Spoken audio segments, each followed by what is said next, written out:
Hey guys, Marshmallow Chomp here, back with another Nerf Battle Arena video, and today we are covering the Trilogy DS15 N-Strike Elite Heavy Category weapon. And this is what you get in the Battle Pass. It is actually possible to get the Battle Pass for free with enough playing, and I got there, so this is the first weapon that you can get that's special. So I'm going to be doing a video covering it, and I'm going to be covering its strengths, its weaknesses, what you should use with it in terms of power-up cards, what things are good to have in a loadout with it, so what other weapons should you run alongside it, and again go over what modes it's good in, what modes it's not so good in, and let's get on with it. So, as I've already mentioned, this is a heavy category weapon. It fires 3 darts at once, as you can kind of tell from looking in the barrel here. And it's sort of a shotgun playstyle. It does reload after every shot, which is kind of weird. It's not great that you have to reload after every shot, but it also, because it's after every shot, it avoids having a really long reload time. Because it's again, like a shotgun sort of playstyle, you're firing those 3 darts, you want to be getting up close and personal to your enemy, so you can hit 2 to 3 of your darts rather than just a stray 1 that you might hit mid-range. So it's more damaging close up, and because of that, I would say one of the best power cards to use with it is actually the Super Shield. You can pretty much use it with a lot of them. Another good one would be the Sneak Attack ability. So, again, we have 4 damage, 4 hit points, and 1 agility. Mine is currently level 3, and we are at 518 damage per dart. Now remember, it does fire 3 darts per blast. So that's over 1,500 damage. Because I'm taking into account that mine's level 3, you're probably going to be hitting 1,450 to 1,500 damage per blast, which in this game, it's probably the most damaging weapon with it. Well, it's definitely the most damaging within a single blast, but it's probably got one of the highest damage per minute or whatever out of any gun. So let's say all the guns are given to shoot at someone or a target. This is probably going to be getting the most damage out of all of them. However, its inconsistencies of only being 1 blast, having to reload every time, does mean that it's a high damage, low consistency, which means it is, although it's highest damage, it's a risk versus reward. You're risking the fact that you might miss shots and just get absolutely pwned, but the reward is that you're going to take out anyone faster than they're going to be able to take you out. I'm running it with the 3 and the Titan CS50 because of how damaging this weapon is to other players. I just thought it'd be great to cover ground with every just high damage weapon. If you're not, well, the reason I've done this is because as well, it's great in every game mode. This is a generic loadout. I will go over others that could be better for different modes, but if you're just skipping between modes, you're not grinding anything out specifically, this is a great loadout, covers all ground, and you're getting high damage in every situation with these 3 weapons. One thing I will say is the 3 is just a very generic rifle sort of weapon. I picked it for its high ammo count, and again, the Titan takes a long time to reload. The Trilogy is always reloading. They're both heavy weapons, so you have slow mobility. So I picked an all-rounder with a high ammo count. However, it's very similar to a lot of other basic rifles in this game. You could even say it's quite similar to the Bulldog, which is one of my favourite guns. But you could quite easily swap out the 3 for the Bulldog, maybe even the 2, the Echo, the Commander, maybe even the Dorado, because that's a great gun as well. That's more like a rapid fire. Again, if you don't have the Titan CS50, again, the Dorado is good. And if you don't have the Trilogy, well, this video is about the Trilogy, so I'm not going to tell you how to replace the Trilogy, because, again, it's about the Trilogy. So, let's hop into a match so you can see a bit of action. I'm going to start off with a Nerf battle, because it's the most basic mode, team deathmatch. You've got every scenario going off long, mid, and short range. There's not much to really think about in terms of tactics,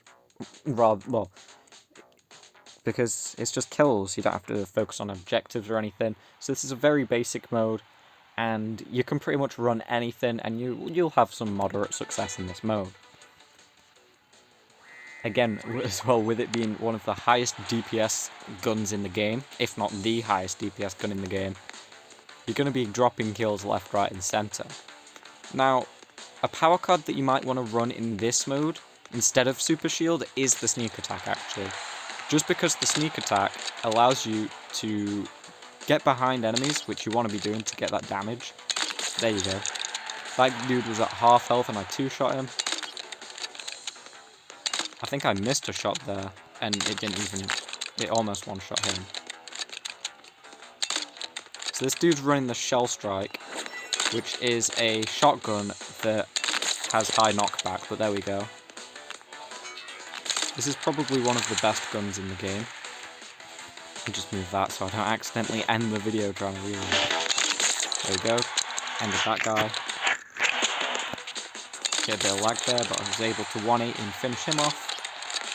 And again, it's got decent range. It's just better to use it close up so you're not out in the open reloading in a situation where other guns are better than this.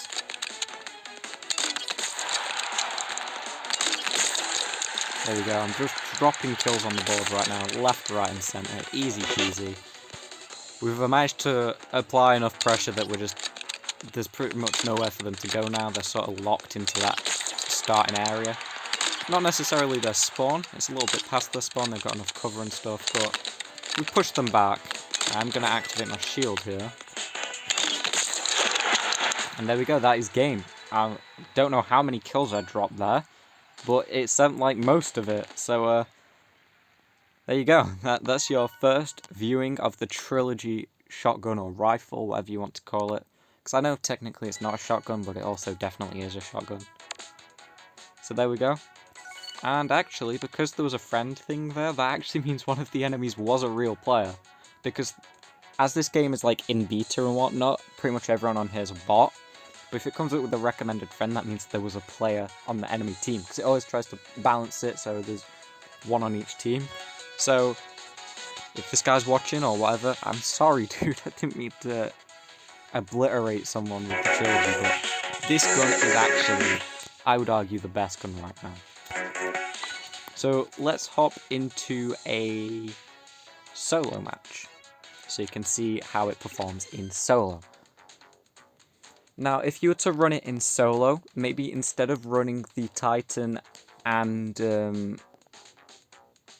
forgot what the other one's called, just a rifle-based weapon, I would consider replacing one of those with the Dorado. I'd probably replace your basic rifle, like the Commander or the Echo, with the Dorado.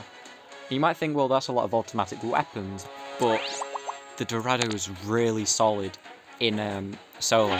It's high damage, rapid fire, great range, and you kind of want to be using it as your first spawn, because obviously that's where all the ranged battles are going to be coming in.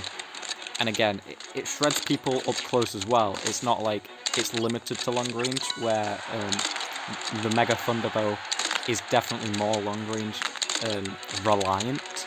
So the Dorado is more diverse, and that's why it's a really solid gun for early game solo. So this guy's using my favourite gun, which is the Bulldog, and as you could see, the disruption of bouncing me did knock me about a lot more than it should have, because not only was I being bounced so I'd miss shots, but obviously because I miss shots then I have to reload. So mega weapons and other weapons with high knockback are the bane of this weapon. I just realised something behind me. He just put up his shield, so I'm going to get behind cover here. There we go, that high damage. Oh, someone else is on me. This might be the end of the Trilogy. Nice, clipped him in the head a bit. And he teleported away because he didn't want to die. So here we go, I'm getting a bit of health regen now that there's no one really attacking me. There's someone dying in the zone over there. It looks as if they're stuck on a bridge. Sucks to be them. It's got to be a bot because they're not actually stuck. You can actually get out. It's just that the bot's like, hang on, I'm not on a map. So what do I do? Oh, so here we go. I'm going against another Trilogy. Nice, they're distracted. So So here's a good tactic. You want to keep peeking out between walls, so every time you're out, you're just ready for another devastating blast. Now they are running the Trilogy, so I'm going to grab some energy drinks here. And what these do is boost my attack, so mine's going to be even more deadly than theirs. I didn't realise they were so close, if I'm being honest. Here we go. Let's do the peak strat. Oh no, I missed, so I'm going to activate my shield here. And there we go. I didn't realise they had multiple lives. I thought, usually at this stage everyone's on their last life. But they were like me. There we go, now they're on their last life with the epic peak. Meaning that I was evading damage and they are behind me. Now they're running the Trilogy, which is kind of terrifying. I thought they were running the Trilogy already. Alright, peek here. Nice, I hit them before they activate the shield. Now that they're healing, their shield should be down. So let's go in. This gun does have relatively good knockback. It's not as good as a mega weapon, but it is very solid, and there we go. I wanted to carry on what I was saying, because I honestly didn't think I'd kill them before I had, but easy kills there. Nice XP and trophy gain. And there we go. I actually got a reward of 30 XP for a gun that I barely use, but that's fine. Completed some quests too. So instead of doing the other modes, I get that the video's kind of getting on a bit, so I'll have to rethink the formula of the videos. But I would say that for Siege it's not so great, because instead of getting kills, you want to be doing more tower damage. So you want rapid fire or fast firing rifles, like you want the Titan, which is a great weapon for that mode, the Dorado, which if you don't know which one that is this one here. The Echo is good for that mode, and the 3 is good. So anything that's rapid fire is good on that, and although getting kills does give you points, it's a very small amount of points compared to just hitting the objective, because each round that hits the objective is 5 points, whereas a kill's 10. So if you can fire like 20 rounds with a Titan before you can get 1 kill, that's obviously a lot more points. So, and also I'd recommend running the Super Shield with one of your tower or objective damaging guns, so you can stay on it longer, and maybe put Sneak Attack on the Trilogy. And finally, for Token Rush, that was for Siege, I don't know if I said Token Rush, but that was for Siege. For Token Rush, it's an alright gun, but you kind of want the range. You kind of want to be grabbing your things, either teleporting out of there with a card, or going invisible, or even using your shield, and then still being able to help out your teammates when you've got all the tokens with long-range weapons like the Mega Thunderbow. So this gun is definitely great on Nerf battle, really good on solo, it's okay on Token Rush, and it's not the greatest thing to run on Siege. You're still going to be dropping people left, right and centre, but that's not necessarily the best thing to be doing on that mode. Again, I honestly think that this gun is probably one of the best, if not the best gun right now. I know it's not as versatile as other weapons, but it just kills that fast that it's just too good. Now, if we're on about killing speed or effectiveness of the actual gun against other players, this is definitely the best right now. With that being said, that is pretty much my review for the Trilogy. Again, great cards to use are the Super Shield, which is this one, and the Sneak Attack. If you're using Super Shield on something else, maybe use the Healing Bar, but I wouldn't really stray too far away from these three. Maybe Invisibility, but again, I'd recommend these three the most. So thank you for watching. I hope you enjoyed. Again, if you like Nerf Battle Arena, let me know in the comments. It really helps me out knowing what to upload. And if there's anything you'd like to see, such as another gun, I think I should be hitting 7 days on login soon, so I should be getting the Jolt soon. But I have all these weapons to review. If you want something like a card, because I could get this really rare power card, Overclock Beacon, let me know again, and I'll be happy to cover it. And with that being said, I'll see you guys in the next video. Peace.